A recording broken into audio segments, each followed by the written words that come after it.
Point என்னன்னா இன்னைக்கு வந்து செகண்ட் அப்பலேட் அத்தாரிட்டி வந்து இவங்க அரசாங்கத்துக்கு கீழே தானே வருது. இன்னைக்கு வந்து இன்னைக்கு கொஸ்டின் என்னன்னா செகண்ட் அப்பலேட் அத்தாரிட்டியில இது வரைக்கும் கொடுக்கல அப்படிங்கிறது, செகண்ட் அப்பலேட் அத்தாரிட்டியில கொடுக்கறது இல்லங்கிறது தான் எங்களுடைய பெரிய குற்றச்சாட்டு. ரெண்டாவது அந்த சுவமோட்டோவா இது எல்லாமே சுவமோட்டோவா எவ்வளவோ வைக்கலாம். இன்னைக்கு வந்து டிஜிட்டல் இந்தியான்னு பேசுறது, டிஜிட்டல் இந்தியான்னு என்ன எல்லா இன்ஃபர்மேஷனையும் இணையதளத்துல முதல்ல வச்சாங்க. இன்னைக்கு ஒரு ரோடு போடுறாங்க அப்படின்னா இந்த ரோடு எப்போ போடப்பட்டது, இதற்கு எவ்வளவு செலவாச்சு, இதை ஏன் வந்து இணையதளத்தில் போட முடியாது? இன்னைக்கு கார்பரேஷன்ல அந்த இஆர்பி அந்த சிஸ்டமே டெவலப் பண்ணி ஆன்லைன்ல அவங்க வச்சிருக்காங்க உள்ளுக்குள்ள. ஆனா அது ஆன்லைன்ல போடுறதுக்கு 5 நிமிஷம் கூட ஆகாது லிங்க் பண்றதுக்கு.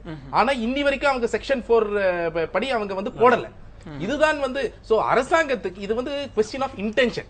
அவங்களுக்கு வந்து உண்மையிலேயே தகவல் கொடுக்க வேண்டும் என்ற எண்ணம் இருக்கிறதா? அது இல்லை. ஏன்னா வந்து இது வந்து தகவல் வெளியே கொடுத்தாங்கன்னா அது அவங்கள அஃபெக்ட் பண்ணக்கூடிய ஒரு விஷயமா இருக்கு. இந்த இதுக்குள்ள ஒரு பெரிய நெக்ஸஸ் இருக்கு, அதிகாரிகளுக்கும் அரசியல்வாதிகளுக்கும் ஒரு பெரிய நெக்ஸஸ் இருக்கு. அந்த நெக்ஸஸை வந்து உடைப்பதுதான் மிகப்பெரிய சவாலாக. திரு சமரசம் ரொம்ப எளிதாக சொல்வது, இப்போ இந்த ஆணையத்தில் ஒரு ஆணையரை நியமிப்பது தொடர்பாக பத்திரிகைகள் எல்லாம் விமர்சனம் வந்தது, கேள்விகள் கேட்டாங்க, இது சரியா, தார்மீக ரீதியா சரியா அப்படின்னு சொன்னப்ப உங்களுடைய முடிவு சரியா இருக்கலாம், அரசு எடுத்த முடிவு, ஆனால் அதை நீங்க பேசக்கூட தயாராக இல்லை, அதெல்லாம் அப்படியே ரிஜெக்ட் பண்றீங்க. அப்போ என்ன ஒரு கருத்து வெளி நீங்க கொடுத்திருக்கீங்க, ஒரு கேள்விக்கு என்ன நீங்க மரியாதை செஞ்சிருக்கீங்க? ஒரு விமர்சனம் ஆணையரை நீங்க நியமிக்கிறீங்க, அது ஒரு பொருளா மாறுது, அதை நீங்க சரின்னு கூட வாதிடலாம் இல்லை. அப்படித்தான் இந்த விஷயமே இப்படி இருக்கிறது என்றால் சாதாரண ஒரு சாமானியன் கேட்கிற கேள்விக்கு என்ன அர்த்தம் இருக்கும்? என்ன நீங்க அதற்கு மரியாதை செஞ்சிருக்கீங்க? ஐயா, நீங்க ஒரு விஷயத்தை தெளிவுபடுத்திக்கணும். நீங்க டபுள் கேம் ஆடவே கூடாது. கேள்வி ஒரு சரியா ஒரே இதுல வரணும். இவங்க 2 பேரும் ஆடிட்டுருங்க, சரி, குற்றம் பார்க்கறவங்க என்ன தப்புன்னு அதுதான் தெரியும் அவங்க பார்வையே வேற. அவங்களுக்கு இருக்கிற கண்ணாடி அவங்க போட்டு உங்களுக்கு எல்லாமே பச்சை கலரா தெரியுமா? எனக்கு ஆக்கல் அழித்தல் காத்தல் என்றதெல்லாம் இல்ல. திரு சமரசம், நம்ம நேரடியா குற்றச்சாட்டுக்கு வரலாம். நேரடியா குற்றச்சாட்டு இல்ல இல்ல இங்க சொல்லிடுறேன். இப்ப இங்கு அவர்கள் கோரிக்கை, இப்ப லோக் ஆயுக்த் பற்றி அவங்க பேசுறாங்க. இங்க இருக்கக்கூடிய மாநில தகவல் ஆணையம் இது எப்படி செயல்படுதுன்ற குற்றச்சாட்டெல்லாம் வைக்கிறாங்க. இது எந்த அளவிற்கு நீங்க உங்களுக்கான வெளியேற்ற சுதந்திரமா செயல்படுது, நாங்க எல்லாருடைய கருத்துக்களுக்கும் காது கொடுக்கிறோம் சொல்லுங்க. நீங்க அதுதான் சொல்லிட்டீங்களே, நீங்க சொல்றது அதேதான், நீங்க சொல்றதுதான் நானும் சொல்றேன் சார். இந்த எந்த நோக்கத்திற்காக ஏற்பாடு செய்யப்பட்டதோ அந்த நோக்கம் நிறைவேற வேண்டும் என்கின்ற ஆசை அரசாங்கத்திற்கு இருக்கிறது, இந்த ஆட்சிக்கு இருக்கிறது. ஆகவே அதிலே நாங்கள் எந்த விதமான இதுவும் கிடையாது. ஆனால் எல்லா விஷயத்திலும் உள்ளே நுழைந்து இது குற்றம் பார்க்கிறதே ஒரு தொழிலா வச்சுட்டு இருக்கும் போது தான் சங்கடம். ஒரே ஒரு செய்தியை மட்டும், பத்திரிகையில வந்த செய்தியை நான் படிக்கிறேன், இதற்கு நீங்க பதில் சொல்லுங்க. நாடு முழுவதும் மாநில தகவல் ஆணையங்களினுடைய ஆண்டறிக்கை பல ஆண்டுகளாக இணையதளத்தில் பதிவேற்றம் செய்யப்படாமல் இருப்பது தெரிகிறது. இந்த தாமத பட்டியலில் தேசிய அளவுல தமிழகம் 3வது இடத்தில் இருப்பது வேதனை அளிக்கிறது அப்படின்னு ஒரு செய்தி வருகிறது. இப்ப இந்த பதிவேற்றம் செய்வது ஒரு சட்டம் போட்டு அது சிறப்பாக செயல்படுது அப்படின்னா எல்லா தளங்கள்லையும் அதற்கான வேகம் ஒரு அரசு செய்யணும்ல. ஆமாங்க. ஏன் இதெல்லாம் செய்யாம இருக்கிறீங்க? இதற்கு யாரை நீங்க குற்றம் சொல்லுவீங்க? யாரையும் நான் குற்றமே சொல்லல. நடக்கிறதுக்கு வேண்டிய எல்லா இதுக்கும் இப்ப நீங்க சுட்டி காட்டின உடனே சம்பந்தப்பட்ட இலாக்கை உட்கார வச்சு அதுக்கு எடுத்து கொடுத்துடுவோம். நாங்க 6 வருஷமா கேட்டுட்டு இருக்கிறோம், 6 வருஷமா ஆண்டறிக்கையை கேட்டுட்டு இருக்கிறோம். போன வருஷம் வந்து 3 போராட்டங்கள் பண்ணோம். ஆணையம் சரியா இல்ல, பாயிரத்து தூங்கும் போராட்டம், சங்கூதும் போராட்டம்லாம் பண்ண பிறகு 3 ஆண்டுக்கு போட்டாங்க. இப்ப சமீபத்தில் 3 ஆண்டுக்கு போட்டுக்கிறாங்க. இன்னும் இவங்க ஆட்சியில் உட்காந்தாங்க 2011 இருந்து ஒன்னு கூட இது வரைக்கும் ஆண்டறிக்கை வைக்கல. ஆனா அந்த சட்டத்துல தெளிவா என்ன சொல்றதுன்னா ஒவ்வொரு ஆண்டும் சட்டசபையில ஆண்டறிக்கை வைக்கணும், எத்தனை மனுக்கள் வந்துச்சு, எத்தனை ஃபைசல் பண்ணிருக்கோம் அப்படின்னு சொல்லிட்டு. இவங்க இது வரைக்கும் ஆட்சிக்கு வந்ததுல இருந்து வெளியில கொண்டாந்து வைக்கல. இப்ப இவங்க என்ன சொல்றாங்க, நாங்க வந்து கருப்பு கண்ணாடியை போட்டு பார்த்துட்டு இருக்கிறோம், நீங்க எங்க விட்டுருங்க. அங்க சைலேஷ் காந்தி டெல்லி ஆணையரா இருந்து ஓய்வு பெற்றவர், அவர் வந்து சொல்றாரு, இந்தியாவிலேயே மிக மோசமான தகவல் ஆணையம் தமிழ்நாடு தகவல் ஆணையம். நான் தகவல் ஆணையரா இருக்கும்போது 5000 வழக்குகளை ஒரு ஆண்டுக்கு விசாரிப்பேன்.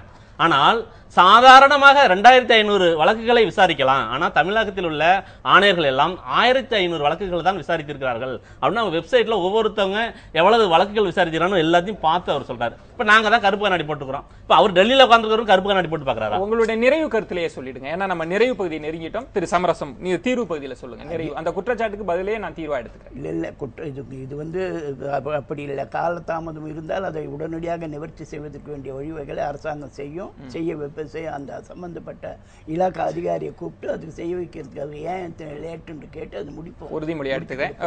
டிஜிட்டல் இந்தியாவை பற்றி பேசுகிறார். டிரான்ஸ்பரன்சி இருக்கணும், ரொம்ப விரைவு தன்மை இருக்கணும், சிக்கல் இல்லாமல் இருக்கணும் அப்படின்னு ஒரு வாக்குறுதியை கொடுத்திருக்கிறாங்க.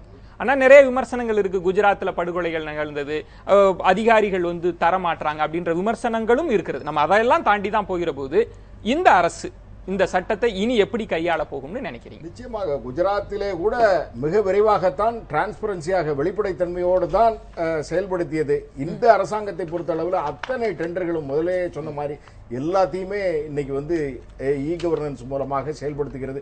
எல்லாத்தையுமே ஐயா சொன்ன மாதிரி இந்த மாதிரி டெண்டர்கள் எல்லாம் நீங்க 5 நிமிஷம் ஆகாது, உடனே ஏங்க இதுல போட்டு விடலாமே, அதையெல்லாம் மத்திய அரசாங்கம் தொடர்ந்து செய்து வருகிறது. எல்லா திட்டங்களையும் நீங்க பார்க்கலாம். எல்லா திட்டங்களையுமே அந்த இ கவர்னன்ஸ் மூலமாக அது கம்ப்யூட்டர்ல உடனடியாக போட்டு விடுகிறார்கள். நம்ம எல்லா தகவல்களையுமே எடுத்து விடலாம்.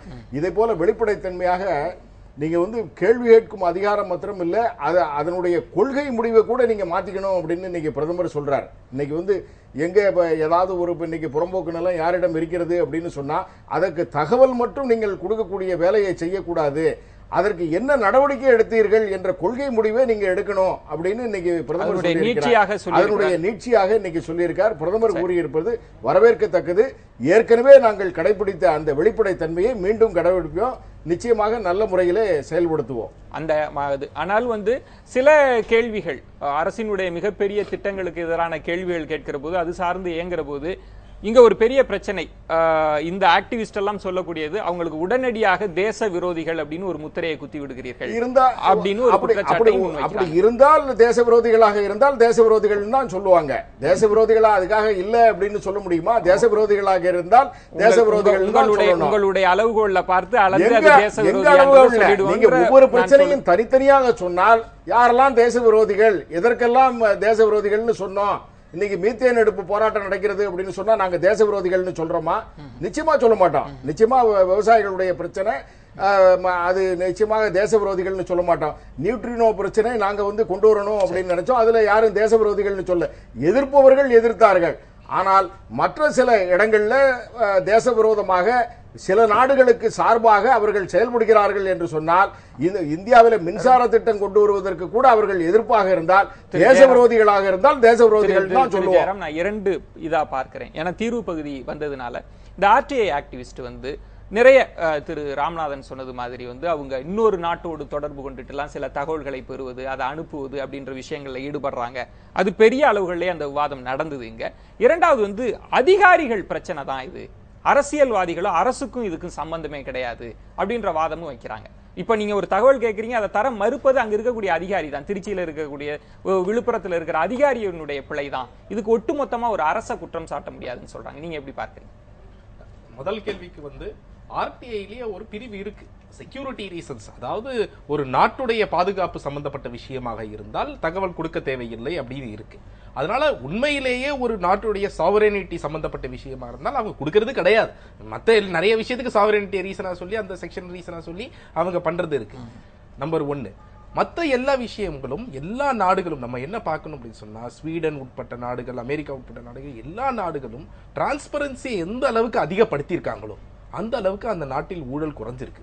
200 ஆண்டுகளாக அந்த ஆம்புட்ஸ்மன் சிஸ்டம், இந்த மாதிரி ஒரு தனியா இண்டிபெண்டா செயல்படக்கூடிய சிஸ்டம் இருக்கும் பொழுது, சிட்டிசன்ஸ்க்கு நிறைய பவர் இருக்கும் பொழுது அந்த கரப்ஷன் பெரிய அளவுல குறைஞ்சி இன்னைக்கு அந்த நாடுகள் தான் உலகத்திலேயே மிக குறைவான ஊழல் லஞ்சம் இருக்கக்கூடிய நாடுகளாக பார்க்கப்படுது. அந்த டிரான்ஸ்பரன்சியை மோடி அவர்களினுடைய அந்த இடத்துல மோடியினுடைய இந்த வாக்குறுதி எப்படி பார்க்கறீங்க?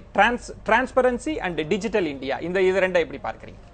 பேச்சளவில் நாங்க வரவேற்கிறோம், ஆனால் செயல் அளவில் இதுவரைக்கும் அவர் அதை ப்ரூவ் பண்ணல. நாம பாக்குறது அதுதான். அதனால இன்னைக்கு சொல்லியிருக்காரு அப்படிங்கறதுனால இதை தொடர்ந்து நம்ம வலியுறுத்திக்கிட்டே நம்ம இறுதி பகுதி ரொம்ப ஒரு சில வார்த்தைகளை நீங்க சொல்லணும். இந்த சட்டம் நீங்க இதுல செயல்பாட்டாளரா இருக்கிறதுனால, ஒரு அரசு இப்ப நம்பிக்கையோடு சில வார்த்தைகளை சொன்னதுனால, இந்த சட்டத்தினுடைய நீட்சியா நீங்க ஒரு அரசு என்ன நடவடிக்கை எடுக்கணும்னு எதிர்பார்க்கிறீங்க? அவரே இதுல எல்லாத்தையும் என்ன சொல்லிட்டாருனாக்கா, வெளிப்படையாக பதில் கொடுக்கணும், தெளிவா இருக்கணும், உடனே கொடுக்கணும் அப்படின்னு சொல்லியிருக்காரு. அப்ப இது 3-10 வருஷமா நடக்கலன்னு பிரதமர் சொல்லியிருக்காரு.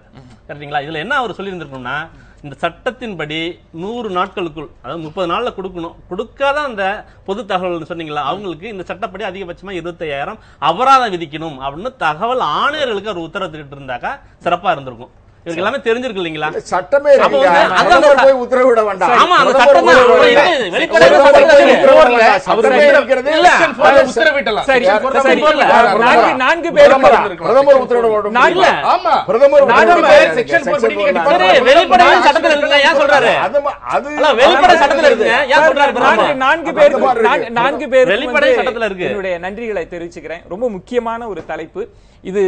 அரசியல் ரீதியாக நம்ம விவாதிச்சிட்டு இருந்தாலும் கூட ஒரு சாமானியனும் இந்த சட்டத்தை பயன்படுத்த முடியும் அப்படிதான் இந்த சட்டத்தினுடைய சிறப்பாகவும் இருக்கிறது. 4 பேருக்குமே என்னுடைய நெஞ்சம் நிறைந்த நன்றிகளை தெரிவிச்சுக்கிறேன்.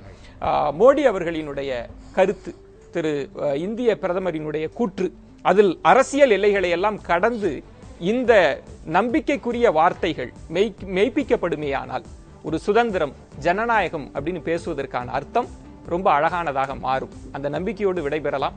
மீண்டும் ஒரு ஆழமான தலைப்பில் சந்திக்கிறேன். நன்றி, வணக்கம், நள்ளிரவாகட்டும்.